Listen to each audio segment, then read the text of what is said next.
Hello viewers, আসসালামু আলাইকুম। আশা করি আপনারা সবাই অনেক ভালো আছেন। আপনারা কি লাউ চাষ করছেন? আপনারা কি চান লাউ গাছের গিটে গিটে প্রচুর পরিমাণে লাউ ধরুক?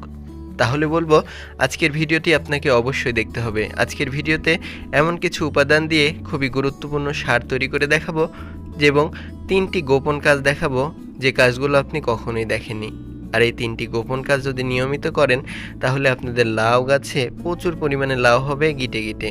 এছাড়াও এমন কিছু ছোট ছোট টেকনিক দেখাবো যে টেকনিকে আপনি লাউ চাষ করলে আপনাদের লাউ গাছে প্রচুর পরিমাণে লাউ হবে, গ্যারান্টি দিলাম। এছাড়াও লাউ গাছের লাউ কি এরকম নষ্ট হয়ে যায় বা এরকম পচে যায় পাতা বা পাতা কালচে হয়ে যায়, এই সমস্যাটিও হবে না। আজকের ভিডিওতে এর সমাধান দেখতে পাবেন। এছাড়াও আজকে একটি গুরুত্বপূর্ণ সার তৈরি করে দেখাবো। এই সারটি একদমই অর্গানিক।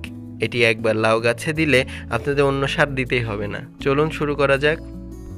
শুরুতে আপনাদের এখন কি কাজ করতে হবে চলুন দেখে নিই। প্রথমেই আপনারা যা করবেন, গাছের গোড়ায় ঠিক এরকম মালচ বা খড় বিছিয়ে দেবেন। আপনাদের যাদের লাউ গাছ রয়েছে তারা অবশ্যই গাছের গোড়ার চারপাশে একটু মাটি আলগা করে এরকম খড় বিছিয়ে একটু পানি দিয়ে ভিজিয়ে দেবেন। এতে প্রচুর ফলন হবে। এবার দ্বিতীয় কাজটি চলুন দেখে নিই। এজন্য আপনাদের লাউ গাছে অনেকে লাউ আসে না, তারা কি করবেন? এখন অবশ্যই আপনারা লাউ গাছ যখন জানলায় উঠে যাবে তখন এই ডগা রয়েছে, এই যে এই ডগাটি অবশ্যই আপনারা ঠিক এভাবে পিঞ্চ আউট করে কেটে দেবেন। বুঝলেন তো? ঠিক এভাবে কেটে দিলেই দেখতে পাবেন লাউ গাছের যে শাখাগুলো এগুলো বৃদ্ধি পাচ্ছে এবং প্রচুর পরিমাণে স্ত্রী লাউ আসবে। আপনারা অবশ্যই এই পদ্ধতি ফলো করবেন, এতে করে আপনাদের লাউ গাছে প্রচুর লাউ ধরবে। এছাড়াও লাউ গাছের ছোটবেলা থেকেই যত্ন নিতে হবে। এবার যা দিতে হবে চলুন দেখি তৃতীয় কাজ কি রয়েছে। শুরুতে একটি প্লেট নিয়ে নিতে হবে। আমরা এখানে একটি ফ্ল্যাট প্লেট ব্যবহার করেছি, আপনারা যে কোনো প্লেট নেবেন। এবার নিতে হবে একটি ধারালো চাকু বা ছুরি, যে কোনো কিছু ব্যবহার করতে পারেন, তবে অবশ্যই সেটি ধারালো হতে হবে। তো এবার নিতে হবে, এই যে দেখতে পাচ্ছেন 3টা পেঁয়াজ। পেঁয়াজ সবার বাড়িতেই থাকে। এই 3টা পেঁয়াজ ব্যবহার করেই আজকে একটি গুরুত্বপূর্ণ দ্রবণ তৈরি করব। অবশ্যই পুরো ভিডিওটি দেখতে হবে। শুরুতেই কি করবেন, চাকু দিয়ে ঠিক এভাবে পেঁয়াজের গোড়ার অংশ অর্থাৎ শিকড়ের অংশটা কেটে ফেলতে হবে, কেননা এই অংশটি কোনোভাবে আজকে দ্রবণ তৈরির জন্য প্রয়োজনীয় নয়। তো আমরা এখানে কেটে ফেললাম। এভাবে আপনারা কি করবেন, পেঁয়াজের গোড়ার অংশ প্রত্যেকটা পেঁয়াজ থেকে কেটে ফেলবেন। বিশেষ দ্রষ্টব্য, আপনারা এখানে বটিও ব্যবহার করতে পারেন, কোনো সমস্যা নেই।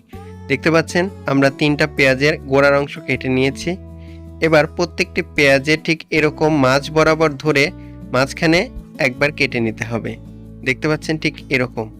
এবার তার বিপরীত পাশে ঠিক এরকম কেটে নিতে হবে। আপনারা এরকম করে 4 টুকরা করে নেবেন প্রত্যেকটা পেঁয়াজকে। এবার এই প্রত্যেকটা টুকরোর মাঝ বরাবর দিয়ে ঠিক এভাবে ধারালো কিছু দিয়ে এভাবে কেটে নেবেন। দেখতে পাচ্ছেন ঠিক এভাবে 4টা অংশ থেকে মোট 8টা অংশ তৈরি হবে, অর্থাৎ একটা পেঁয়াজ থেকে 8টি খণ্ড তৈরি করে নিতে হবে। ঠিক এভাবে 3টা পেঁয়াজ থেকে অবশ্যই আপনাকে এরকম খণ্ড খণ্ড করে নিতে হবে। এতে করে সারফেস এরিয়া বৃদ্ধি পাবে, ফলে দ্রবণটি তৈরি করা অনেক দ্রুত হয়ে যাবে। এবার কি করবেন, প্রত্যেকটা খণ্ডের পিছনের অংশ অর্থাৎ ঠিক এরকম খোসার অংশটি হাত দিয়ে ছাড়িয়ে নিতে হবে। এই দ্রবণটি তৈরি করার জন্য এই কাজটি অবশ্যই করবেন। তবে খোসা থাকলেও কোনো সমস্যা নেই, আপনারা চাইলে এই পেঁয়াজের খোসাও ব্যবহার করতে পারেন নতুন আরেকটি দ্রবণ তৈরিতে। তো আমরা এই প্রত্যেকটি পেঁয়াজের খণ্ড থেকে খোসাগুলোকে আলাদা করে নিলাম। দেখতে পাচ্ছেন এগুলো দ্রবণ তৈরির জন্য উপযুক্ত। এবার একটি পাত্র নিতে হবে। এই পাত্রটি অবশ্যই একটি কৌটা বা ঢাকনিযুক্ত পাত্র হতে হবে। আমরা এখানে একটি বড় সাইজের কৌটা নিয়ে নিয়েছি, যাতে ঢাকনা রয়েছে। কেন লাগবে নিশ্চয়ই একটু পরে জানতে পারবেন। এবার এতে পরিষ্কার পানি নিয়ে নিতে হবে।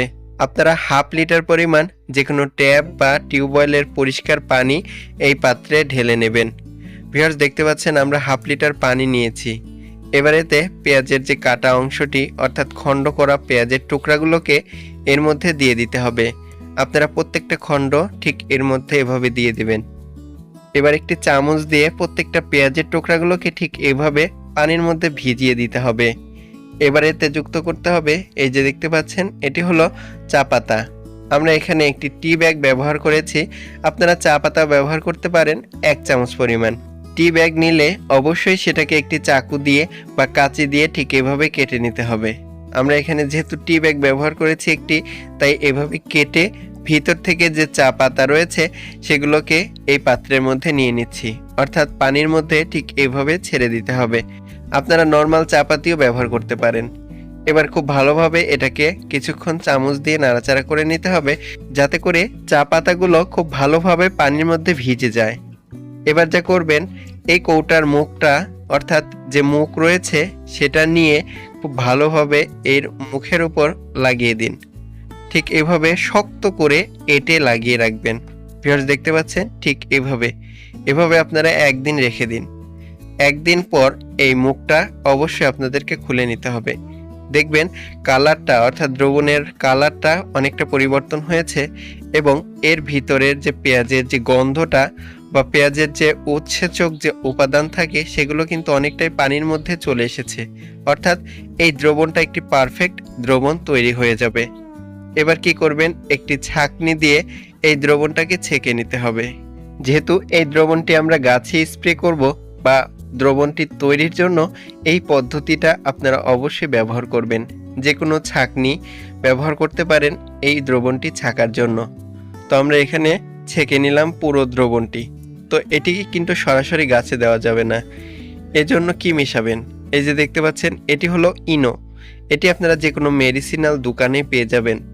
এই ইনো অবশ্যই আপনারা ব্যবহার করবেন, এতে দ্রবণের কার্যকারিতা আরও বেড়ে যাবে। আর এটি না থাকলে ব্যবহার করার দরকার নেই। তো আমরা এখানে ইনো নিয়ে নিচ্ছি যাতে খুব ভালো এবং কার্যকর দ্রবণ তৈরি হয়। এক্ষেত্রে আপনারা কতটুকু ব্যবহার করবেন, এক্ষেত্রে আপনারা হাফ লিটার পানির জন্য 1 চামচ পরিমাণ অর্থাৎ 1 চা চামচ পরিমাণ ইনোই যথেষ্ট। ঠিক এভাবে 1 চা চামচ নিয়ে খুব ভালোভাবে দ্রবণের মধ্যে ঢেলে কিছুক্ষণ নাড়তে থাকুন, যাতে এই উপাদানগুলো খুব ভালোভাবে এর সাথে মিশে যায়। ভিউয়ার্স কিছু সময় ধরে অবশ্যই নাড়াচাড়া করুন, তা না হলে কিন্তু ভালো এবং পারফেক্ট দ্রবণ তৈরি হবে না। এবার এতে মেশাতে হবে পরিষ্কার পানি। আপনারা একটি গ্লাসে 200 মিলি পরিমাণ পরিষ্কার পানি নিয়ে এর মধ্যে দিয়ে দিতে হবে, অর্থাৎ এই দ্রবণটি তৈরির জন্য অবশ্যই আপনাকে 200 মিলি পানি অ্যাড করতে হবে। এক্ষেত্রে আপনারা 1 গ্লাস পানি এর মধ্যে দিয়ে দিবেন। দেখতে পাচ্ছেন, এর মধ্যে দিয়ে খুব ভালোভাবে কিছুক্ষণ নাড়াচাড়া করে নিতে হবে। এতে ফাইনাল একটি দ্রবণ তৈরি হবে। এর সাথে আপনারা 8 থেকে 10টি ডিএপি, এটা হচ্ছে ডাই অ্যামোনিয়াম ফসফেট, এটি দিলে এই দ্রবণের কার্যকারিতা 1000 গুণ বেড়ে যাবে। কেননা এতে আসছে ফসফরাস এবং নাইট্রোজেনের মতো কিছু গুরুত্বপূর্ণ অ্যাডিশনাল পুষ্টি উপাদান। এটি পানিতে মিশিয়ে 2 ঘন্টা রেখে দিতে হবে। ভিউয়ার্স 2 থেকে 3 ঘন্টা পর দেখতে পাবেন দ্রবণটার মধ্যে এই ডিএপি সারটি খুব ভালোভাবে গলে গেছে। এবার এই দ্রবণটাকে আলাদা একটি পাত্রে নিয়ে ঠিক এভাবে খুব ভালোভাবে মিশাতে থাকুন। আপনারা যদি ঠিক এভাবে মিশিয়ে এই দ্রবণটি গাছে দিয়ে দিতে পারেন, খুব ভালো কার্যকারিতা হবে। এবার চলুন কখন কিভাবে দেবেন। এটি গাছের গোড়ায় ঠিক এভাবে ভিজিয়ে দিতে পারেন, সেই সাথে আপনারা চাইলে গাছে স্প্রে করে দিতে পারেন। এটি বিকেলের দিকে যদি গাছে দেন এটি বেশ কার্যকরী হবে। ভিডিওতে দেখানো পদ্ধতিগুলো অবশ্যই ব্যবহার করুন।